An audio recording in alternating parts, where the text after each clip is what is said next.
Est-ce que tu peux ou est-ce que tu dois prendre en charge les frais de transport de tes salariés? Aujourd'hui, la majorité des personnes doivent prendre les transports en commun ou un Vélib pour se rendre sur leur lieu de travail.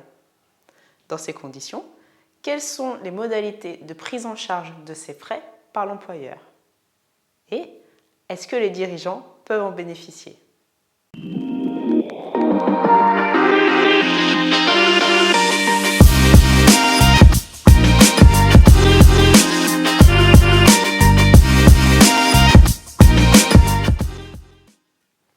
Je suis Solène Coriol, coach pour entrepreneurs, expert comptable et commissaire aux comptes. Je dirige deux sociétés. Koi Finance, qui est une société d'expertise comptable qui va mettre l'accent sur la proximité client, et Koi Coaching, qui est une société d'accompagnement à la création d'entreprises. Parce que pour moi, l'entrepreneuriat est l'une des plus belles aventures du monde, c'est important pour moi de partager mes connaissances en finance d'entreprise, en fiscalité et en ressources humaines. Aujourd'hui, on parle des frais de transport des salariés. Les employeurs sont dans l'obligation de prendre en charge 50% des frais de transport de leurs salariés. Il s'agit d'une obligation et non d'une possibilité. Les frais pris en charge sont les abonnements, qu'il s'agisse d'abonnements hebdomadaires, mensuels ou annuels. À ce niveau, on comprend que les tickets achetés à l'unité n'en font pas partie. Tous les salariés sont concernés, y compris les stagiaires et les salariés à temps partiel qui travaillent au moins 50% de la durée légale ou conventionnelle du travail. Pour les salariés à temps partiel qui travaillent moins de 50% de cette durée, la prise en charge est quand même obligatoire, mais elle est calculée pro rata temporis.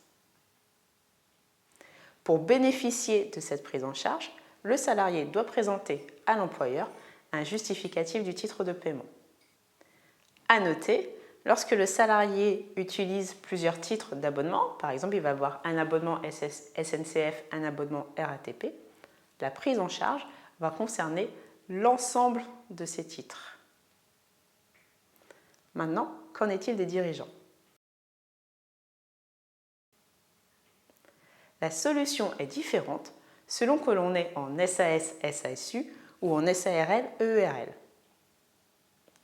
En SAS-SASU, le président est assimilé salarié.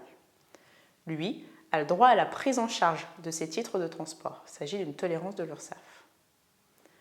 De même, les gérants de SARL minoritaires peuvent également prétendre à la prise en charge de 50% de leurs frais de transport. En revanche, les gérants majoritaires et le gérant de URL est exclu. Dernier point, la prise en charge des frais de transport est cumulable avec la prime de mobilité dont je vous ai déjà parlé dans une précédente vidéo. Cette vidéo t'a certainement été utile car aujourd'hui beaucoup de personnes utilisent les titres de transport. Pense à télécharger mon e-book, le lien est dans la description. Pense à t'abonner, à activer les notifications et je te dis à très vite.